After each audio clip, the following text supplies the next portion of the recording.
예, 최근까지도 주 이란 대사를 지내셨던 분입니다. 3년 전 미국의 대이란 제재 등 중동 현지에서 경험을 직접 하신 제 옆에 윤강현 전 주 이란 대사 나와 있습니다. 어서 오십시오. 안녕하십니까. 초청해 주셔서 감사합니다. 예. 일단 제 대사님께 질문드리고 싶은 게 많은데 조금 전에 알려진 거에 따르면 이란 외무부는 현재 미국과의 2차 협상 계획이 전혀 없다 이렇게 밝혔습니다. 이 말을 곧이곧대로 믿을 수 있나요? 일종의 신경전으로 저는 이해를 하는데 예. 왜냐하면 그 11일 날 그 이슬라마바드에서 1차 협상을 하면서도 갈리바프 이란 국회의장이 이제 참석을 하면서 그런 말을 했어요. 예. 그게 이제 이란 사람들의 정서를 갖다 한마디로 다 표현을 한다고 저는 생각을 하는데 이란 분들이 미국인들에 대해서 호의는 있지만 신뢰는 없다. 호의는 있지만 믿을 수는 없다라고 보는 거. 지금 협상이 완벽히 깨졌다라고 볼 수 없지만 그렇게는 할 수 없는 거죠. 미국이 최근에 이란에 화물선을 납포하는 것 같은 그런 어쨌든 해프닝, 그 단기적인 도발 행위를 했기 때문에 이란 입장으로선 이란도 그러면 우리도 2차 협상 안 할 수도 있다는 분위기를 풍기는 것도 일종의 기싸움이다. 일종의 기싸움인데 이번 협상에 대해 얼마나 성의를 갖고 임하느냐 예. 그걸 보이는 거예요. 이란과 미국 사이에는 그간에 많은 협상이 있어 왔는데 예. 벤스 부통령이 지금까지 미 이란 협상에서 참석한 가장 최고위급 협상 대표라고 볼 수 있는 지금까지 미국 이란의 뭐 3, 40년 역사적인 걸 봤을 때요. 맞습니다. 이번에는 갈리바프 국회의장을 그 벤스 부통령과 급을 맞춰갖고서 파견한 것이 양쪽이 굉장한 성의를 보인 것은 맞는데 예. 그렇지만 완벽한 신뢰를 회복했다고 하기 보기에는 어려운 거지. 확률이 몇 % 정도 보세요, 개인적으로? 그건 뭐 확률은 어떻게 볼 수 없는 건데 양측 다 협상을 안 할 만큼 여유가 없는 상황까지 이르렀기 때문에 저는 50% 이상은 된다고 봅니다. 아니 근데 그 이란의 변수 중에 아까 말씀하셨던 국회의장격인 이란의 수뇌부 혹은 외무부 장관도 어쨌든 미국과 협상 테이블에 앉아서 어떻게든 접점을 찾으려고 하는데 최근 이란 쪽에서 들려오는 얘기가 혁명수비대 따로 외무부 따로 이런 식의 엇박자, 이게 진짜 엇박자가 맞는 건지 아니면 의도된 혹은 전략적인 엇박자인 건지 저희가 어떻게 받아들이면 돼요? 이란 측의 어려운 요소 중에 하나가 바로 그 포인트입니다. 아, 그래요? 이란 측의 어려운 포인트가 바로 그 포인트인데 예. 이란은 다른 나라와 달리 굉장히 독특한 신정체제를 갖고 있는데 예. 신정체제는 그 여러 가지 그러니까 독특한 점 중에 하나가 뭐냐면 예. 군 통수권을 갖다 대통령이 안 갖고 계세요. 예. 군 통수권을 최고 지도자가 갖고 있기 때문에 일화로다 많이 이제 회자가 되는 것 중에 하나 옛날에 이란의 모 대통령과 혁명수비대 사령관이 정책을 놓고 설전을 벌이다가 예. 대통령이 혁명수비대 사령관에게 뺨을 맞았다는 일화가 있어요. 그 몇십 년 전입니까? 아니면 그러니까 최근 거예요? 그렇게 오래된 얘기도 아니에요. 예를 들어 아까 말씀하셨던 것처럼 50% 이상의 협상 가능성을 갖고 협상이 잘 된다고 하더라도 혁명수비대가 지난 주말처럼 갑자기 호르무즈 해협 닫아버리고 이렇게 되면 어떻게 되는 거예요? 그러면?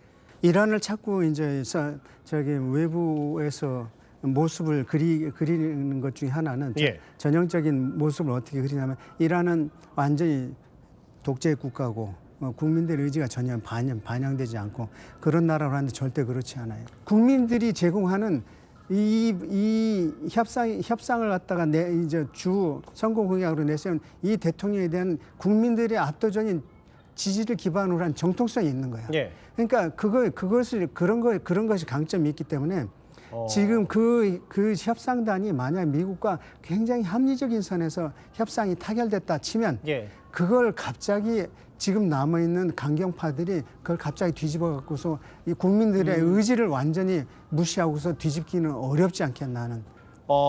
지금 가장 큰 그럼 아까 말씀하셨던 신뢰 부분 그리고 변수 얘기를 주로 하셨는데 지금 협상의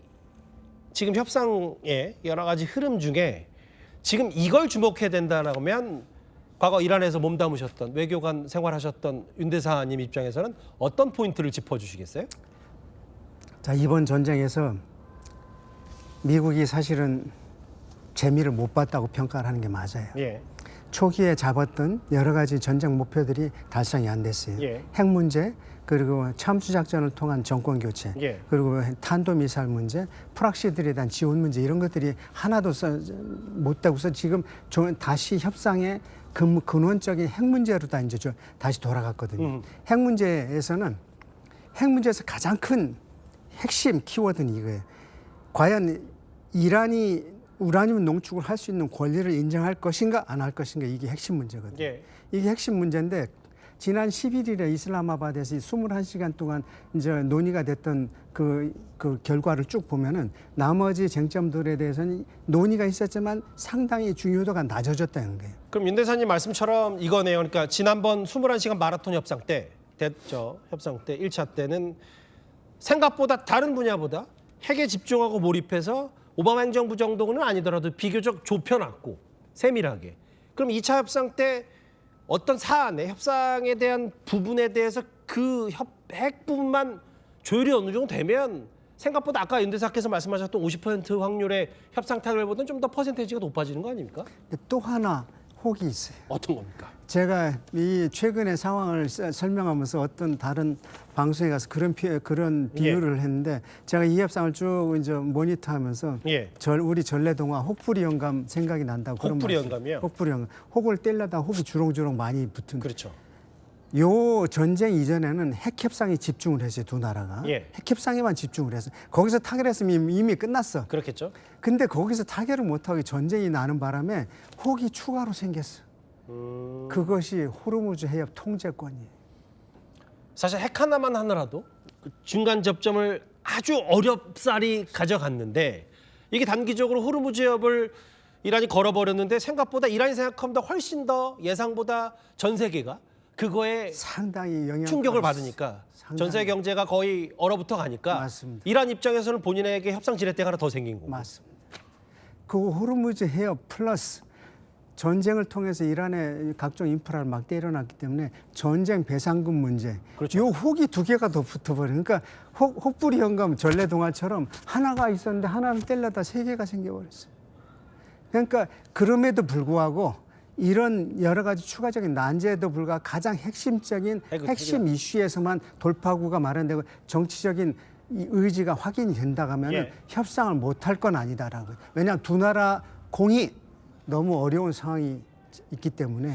일단 이번에 핵 관련을 어느 정도 조금은 접점을 찾고 다시 휴전에 들어가고 2주 정도 시간을 벌면서 지금도 호르무즈를 두고 이제 주말 사이에 여러 가지 사건들이 있었는데 호르무즈도 좁혀가고 배상 문제도 결국 뭐 최근에 트럼프 대통령이 다른 걸프 국가나 혹은 이런 사람 다른 나라에게 야 그러면 이란 배상해줘라 이런 식의 것들 객출 얘기도 하니까 결국 휴전을 거듭하면서 아까 혹 첫 번째 혹, 두 번째 혹, 세 번째 혹까지를 집중을 살펴본다면 결국 확전까지 갈 가능성은 지금으로서는 별로 없는 거 아닙니까?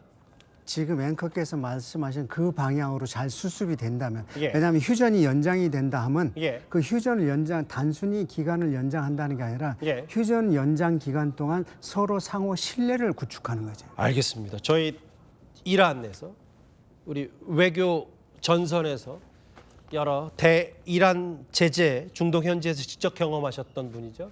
윤강현 전 주 이란 대사와 함께 지금 미국 이란 전쟁의 분수령이 될 수 있는 2차 협상에 대한 분석과 전망까지 해봤습니다. 말씀 고맙습니다. 감사합니다.